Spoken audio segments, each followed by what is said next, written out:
if we're knocked out, we'll go the distance. Hi everyone, ngasi ko Decathlon chalu se duga kai yoli de yengo se ai ju pochai khar lerake. So ngasi di Decathlon book chalor se anak padane ko gi ai ju chat pe ready lere. Fit ta posta free ma lesa laga. Chu se am pam ja ni na ko. Posan ta ma le. Ai sanitizer purani mask sam option garni aduga ready oire. Dek Sigi marks then why so I had Java. See, I friend of the hospital, they pick Paneco. Salani, so I okay, she must recall the Hapsalani. Kaison Pire, so let's go. Decathlon later, so I don't tell later, yes. Guys, yore. Sige 99 gi skipping gi keno sima hana loroge sige je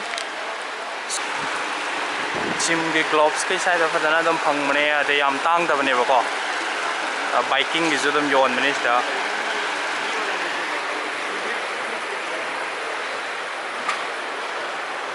swimming sige towel jam pha bane si je swimming gi ne mi dum phadal lai Saturday do covid kam lai tre sai da yamna cycle khar yeng je angang ki cycle lai hore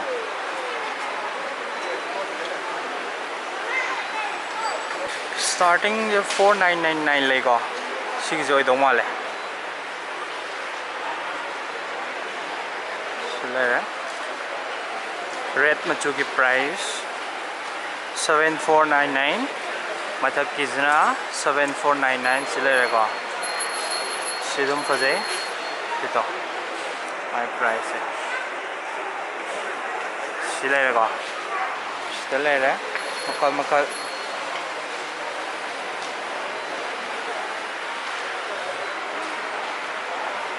Shidi 18,000 lei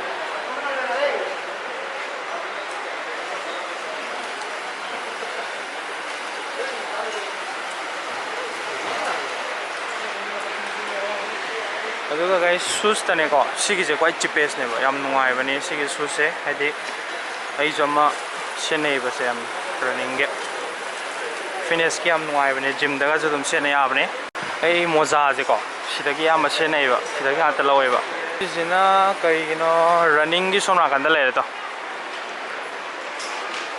sing ge je ko online da loi phangmuni ko online da loi lei ba bani ai di Manipur hai di even Yai pok foyauna delivered to way. I yum the layaba. She let it go. Running Anthony Simamze. She no piggy. No piggy running I tie. Look a scooter. She scooter. Oh, sitting wine here. 7,500. And 5,500. She's quite hong is 3,000 china. I don't mind it. No, I have no warranty. Yam pee never have lifetime warranty. Pee never. Here badminton gilera side. Quite hong with 259. 259 they go into ying se.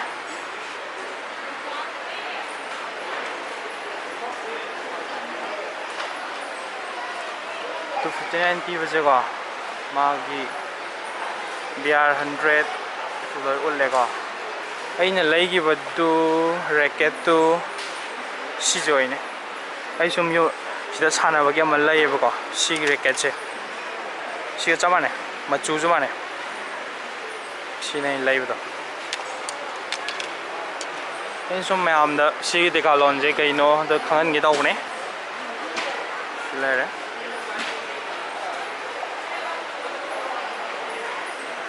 Some of the piggy go. Angangi had a resident. Angangi racket later.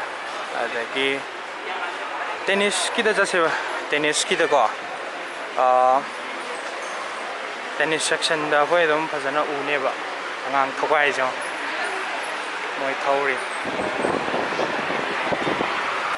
ꯑꯩꯅꯀꯣ ꯑꯩꯈꯣꯏ ꯗꯗꯥꯒꯤ racket ꯑꯃꯈꯛ ꯂꯩꯌꯦꯕꯀꯣ ꯑꯗꯣ ꯀꯔꯝꯕꯅꯣ ꯁꯤꯁꯤꯔꯥ ꯁꯤꯁꯦ ꯑꯣꯏꯗꯧ ꯃꯥꯜꯂꯦ 시기 래켓ꯁꯤ 어이ꯕꯅꯦꯕ ꯑꯩ ꯑꯣꯟꯂꯥꯏꯟꯗ ꯂꯩꯕꯅꯦ ꯌꯨꯝ ꯂꯩꯀꯥꯟꯗ 시제 ꯍꯧꯖꯤꯛ ꯌꯨꯝꯗ ꯁꯥꯟꯅꯔꯤꯕ ꯃꯥꯅꯀꯣ ꯍꯥꯏꯗꯤ 시ꯗꯒꯤ ꯂꯩꯈꯤꯕꯅꯦꯕ ꯌꯥꯝꯅ ꯛ꯭ꯋꯥꯂꯤꯇꯤ ꯂꯩꯕꯅꯦ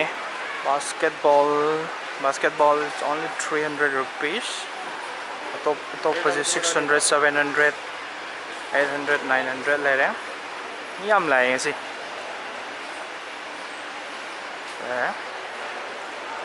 golfꯀꯤ ꯗ꯭ꯔꯦꯁ ꯁꯤꯒꯤ ꯂꯩꯕ ꯇ꯭ꯔꯐꯇ ꯐꯨꯠꯕꯣꯜ ꯁꯥꯟꯅꯕꯒꯤ ꯌꯥꯝ ꯅꯨꯡꯉꯥꯏꯕ ꯁꯤꯗ ꯃꯣꯏ ꯁꯤꯗ ꯑꯩ ꯁꯤꯗꯩ ꯂꯩꯕꯅꯦꯕ ꯀꯩꯒꯨꯝꯕ ꯅꯪ ꯁꯤ ꯁꯦꯒꯥꯏꯈ꯭ꯔꯦꯗꯅ ꯁꯤꯗ ꯄꯣꯔꯛ ꯑꯃ ꯁꯤꯟꯕ ꯌꯥꯕꯅꯦꯕ ꯃꯅꯤꯄꯨꯔꯤ ꯃꯆꯥ ꯑꯃ ꯁꯤꯗ ꯊꯦꯡꯅꯈꯤꯕ ꯃꯥꯅ ꯍꯥꯏꯕꯅꯤ ꯁꯦꯒꯥꯏꯔꯗꯤ ꯄꯣꯔꯛ ꯑꯃ ꯁꯤꯟꯒꯦꯅ ꯌꯥꯝ ꯅꯨꯡꯉꯥꯏꯕꯅꯦ ꯑꯗꯨꯒꯤ ꯍꯥꯏꯔꯗꯤ ꯐꯨꯠꯕꯣꯜ ꯑꯩꯈꯣꯏ ꯐꯨꯠꯕꯣꯜꯒꯤ ꯇꯥꯏꯃꯤꯡ ꯌꯧꯔꯦ ꯕꯣꯜꯁꯦ ꯃꯤꯅꯤꯃꯝꯗ 500 600 600 ꯀꯣ ꯑꯩꯈꯣꯏ ꯅꯍꯥꯟꯋꯥꯏ ꯁꯥꯟꯅꯕꯒꯤ ꯁꯤ ꯂꯩ ꯌꯥꯝ ꯀꯜꯂꯦ ꯑꯗꯨꯝ ꯀꯨꯏꯅ ꯁꯥꯟꯅ ꯌꯥꯏ ꯑꯗꯨꯒ ꯃꯥꯒꯤ ꯒ꯭ꯔꯥꯎꯟꯗꯨꯒꯤ ꯃꯇꯨꯡ ꯏꯟꯅ ꯃꯈꯜ ꯃꯈꯜ ꯕꯣꯜ ꯌꯣꯟꯕꯅꯦ ꯍꯥꯏꯗꯤ ꯍꯧꯖꯤꯛꯇꯤ ꯂꯩꯔꯝꯗ꯭ꯔꯦ ꯑꯩꯈꯣꯏꯅ ꯁꯥꯟꯅꯗꯣꯔꯤꯕ ꯒ꯭ꯔꯥꯎꯟꯗꯣ ꯑꯗꯨꯒꯤ ꯃꯇꯨꯡ ꯏꯟꯅ ꯃꯥꯁꯦ ꯃꯈꯜ ꯃꯈꯜ ꯌꯣꯟꯕꯅꯦꯕ ꯀ꯭ꯔꯤꯀꯦꯠ ꯄꯥꯝꯖꯕ ꯄꯥꯔꯇꯤ ꯀ꯭ꯔꯤꯀꯦꯠ ꯂꯩꯔꯦ ꯀ꯭ꯔꯤꯀꯦꯠ ꯕꯦꯠꯁꯤ ꯂꯩꯔꯦ ꯑꯗꯨꯒ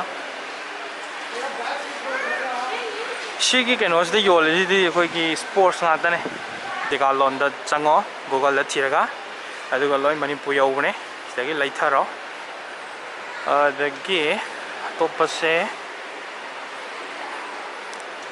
ꯌꯦꯁ ꯁꯤꯅ ꯅꯨꯄꯤꯒꯤ ꯋꯨꯃꯦꯟ ꯁꯦꯛꯁꯟ ꯍꯥꯏꯇꯥꯔꯦ ꯁꯤꯗ ꯂꯣꯏ ꯂꯩꯔꯦ ꯅꯨꯄꯤꯒꯤ ꯗꯔꯀꯥꯔ ꯇꯥꯕꯉꯩ ꯍꯥꯏꯀꯤꯡ ꯄꯥꯝꯖꯕ ꯅꯨꯄꯤ ꯂꯩꯇꯥꯔꯤꯀꯣ ꯑꯗꯨ ꯃꯣꯏꯁꯤꯗ ꯁꯤ ꯂꯩꯁꯦ ꯑꯩꯈꯣꯏꯒꯤ ꯍꯥꯏꯀꯤꯡ ꯇꯧꯕ ꯀꯥꯡꯕꯨꯅꯒ ꯁꯦꯠꯅꯕ ꯗ꯭ꯔꯦꯁ ꯉꯥꯛꯇꯅꯦꯕ ꯁꯤ ꯂꯣꯏ ꯂꯩꯔꯦ ꯋꯤꯟ ꯄ꯭ꯔꯨꯞꯀꯁꯦ 999 ꯀꯣ ꯁꯤ ꯋꯤꯟ ꯄ꯭ꯔꯨꯞ ꯑꯣꯏꯔꯝꯅꯤꯌꯦ ꯍꯥꯏꯗꯤꯗꯣ ꯋꯥꯔꯝ ꯀꯝꯐꯣꯔꯠ ꯁꯤꯗ ꯊꯥꯏꯁꯦ ꯍꯥꯏꯀꯤꯡ 999 ꯁꯤ ꯂꯩꯔꯦ 스타팅ꯗ 999 ꯂꯨꯝꯃꯦ ꯁꯤꯗꯤ ꯑꯗꯣ ꯃꯣꯏꯁꯦ ꯌꯥꯝ ꯊꯨꯅ ꯀꯪꯕ ꯀꯥꯟꯗꯀꯣ ꯏꯁꯤꯡ ꯆꯣꯠꯂꯁꯨ ꯌꯥꯝ ꯊꯨꯅ ꯀꯪꯕ ꯀꯥꯟꯗ ꯃꯈꯜ ꯃꯈꯜ ꯈꯔ ꯂꯩꯕꯅꯦ ꯁꯤꯒꯤꯁꯦ ꯑꯗꯣ ꯕꯦꯒꯁꯤ ꯌꯦꯡꯁꯦ ꯇ꯭ꯔꯦꯛꯀꯤꯡ ꯆꯠꯄꯩ ꯕꯦꯒ ꯉꯥꯛꯇꯅꯤꯀꯣ ꯌꯥꯝꯃꯦ ꯁꯤꯗꯤ ꯑꯩ ꯚꯤꯗꯤꯑꯣ ꯅꯝꯐꯝ ꯈꯪꯗ꯭ꯔꯦ ꯌꯥꯝꯃꯟꯗꯅ 3000 ꯀꯣ ꯃꯣꯏꯁꯦ ꯌꯥꯉꯝꯅꯤ ꯌꯥꯝꯅ ꯑꯗꯨ ꯁꯤ ꯂꯩꯔꯦ ꯁꯨꯃꯥꯏꯅ ꯃꯦꯛꯁꯤꯃꯝ 3000 ꯁꯨꯃꯥꯏꯅ ꯑꯣꯏꯕ ꯃꯥꯜꯂꯦ ꯃꯥꯏꯁꯦ 6000 ꯄꯤꯕꯁꯨ ꯂꯩꯀꯣ ꯑꯗꯨ ꯁꯥꯏꯖꯗꯤ 2000 3000 1500 ꯁꯤ ꯉꯥꯛꯇꯅꯦ ꯀꯣꯚꯔꯒ ꯌꯥꯎꯔꯦ ꯑꯗꯨ ꯁꯤꯒꯤꯗꯤ ꯑꯩꯅ ꯂꯧꯗꯣꯏꯁꯤꯅ ꯑꯁꯤꯒꯤ ꯃꯆꯥ 199ꯁꯦ ꯁꯤꯒꯤ ꯁꯣꯔꯠꯀꯩꯁꯦ ꯁꯦꯠꯄ ꯌꯥꯝ ꯅꯨꯡꯉꯥꯏꯑꯕ ꯑꯗꯒꯤ ꯌꯥꯝꯅꯁꯨ ꯂꯣꯡ ꯂꯥꯁꯇꯤꯡ ꯑꯣꯏꯕꯅꯦꯕ ꯈꯪꯕ꯭ꯔꯥ ꯍꯥꯏꯗꯤ ꯅꯨꯡꯉꯥꯏꯕ ꯀꯝꯐꯣꯔꯇꯦꯕꯜ ꯑꯣꯏꯕꯗꯣ ꯑꯣꯏꯌꯦꯕ ꯌꯥꯝꯅ ꯁꯤꯗꯤ ꯀꯝꯐꯣꯔꯇꯦꯕꯜꯗꯤ ꯌꯥꯝ ꯑꯣꯏꯔꯦ ꯑꯩꯁꯨ ꯖꯤꯝ ꯆꯠꯀꯦꯅ ꯇꯧꯔꯕꯅꯤꯅ ꯁꯨꯝꯕꯁꯦ ꯑꯃꯅꯤ ꯄꯥꯏꯁꯟꯗꯕ ꯌꯥꯔꯔꯣꯏ ꯁꯣ ꯃꯤꯗꯤꯌꯝꯁꯤ ꯂꯩꯔꯦ ꯕ꯭ꯂꯨꯗ ꯂꯩ ꯕ꯭ꯂꯨꯗ ꯃꯤꯗꯤꯌꯝꯁꯦ ꯑꯃ ꯁꯤ 300 ꯈꯛꯇꯅꯦ 300ꯁꯦ ꯑꯃ ꯄꯥꯏꯔꯅꯤ ꯕ꯭ꯂꯨꯗ ꯑꯃ ꯑꯗꯒꯤ ꯕ꯭ꯂꯦꯛꯇ ꯑꯃꯒ ꯄꯥꯏꯁꯜꯂꯒꯦ ꯑꯅꯤ ꯗꯔꯀꯥꯔ ꯑꯗꯒꯤ 10 ꯄꯥꯝꯕ ꯀꯥꯡꯕꯨ 10 ꯂꯩꯔꯦ ꯆꯤꯌꯔ 1199 ꯀꯣ ꯑꯗꯒꯤ 499 ꯗꯩꯁꯨ ꯍꯧꯋꯦ 499 ꯂꯩꯔꯦ ꯀꯝꯐꯣꯔꯇꯦꯕꯜ ꯑꯣꯏꯕ ꯃꯥꯜꯂꯦꯀꯣ ꯁꯦ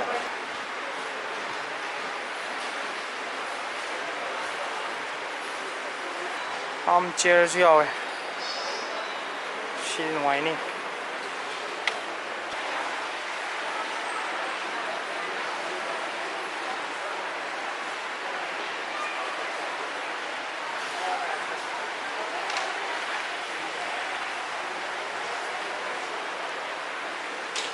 ꯇꯨꯞꯄꯤ ꯀꯦꯞꯇ ꯂꯥꯛꯑꯁꯦ ꯑꯩꯗꯤ ꯀꯦꯞ ꯎꯕꯁꯦ ꯄꯛꯆꯗꯦꯅꯦ ꯂꯩꯒꯦꯁꯨ ꯁꯤꯀꯣ ꯃꯈꯜ ꯃꯈꯜꯅꯦ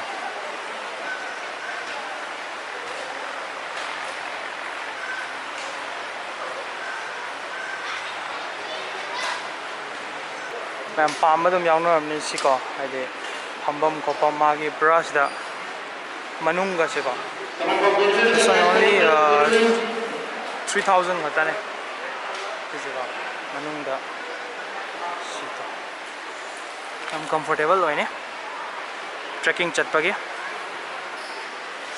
ꯃꯅꯨꯡ ꯁꯤ ꯂꯩꯔꯦ ꯃꯣꯃꯣ ꯂꯥꯎꯍꯦ ꯇꯨꯝ ꯂꯩ ꯅꯨꯡꯉꯥꯏ ꯁꯤꯗꯤ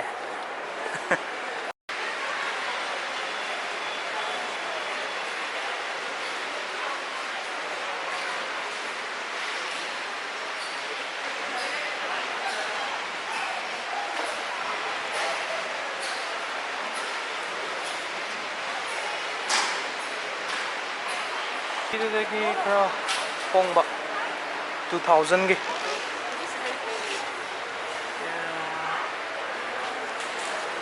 Hello. So, yeah, I see them.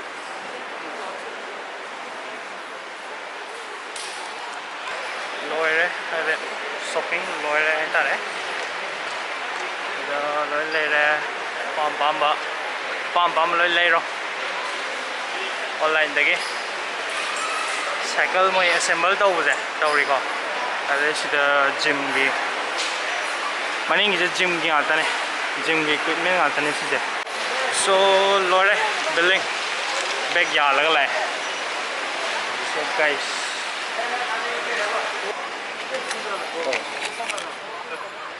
lore Decathlon shopping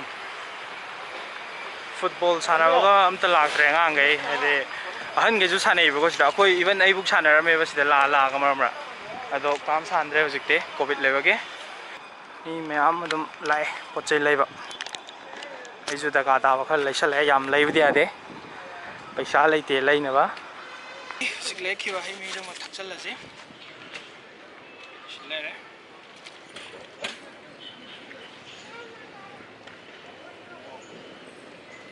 adamale rin nepal gine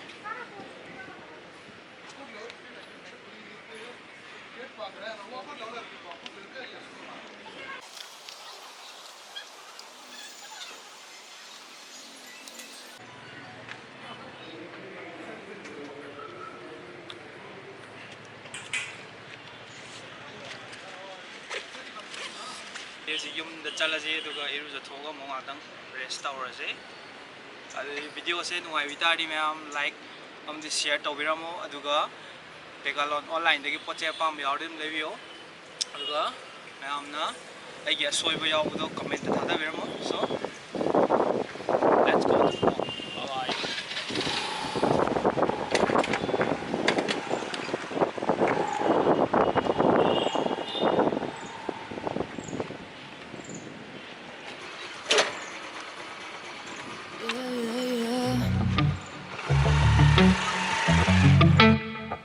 Yeah, better off. I am wicked, you're insane. But I wouldn't have it any other way. If we're knocked out, we'll go the distance. Pound for pound, we're a perfect match, pulling punches.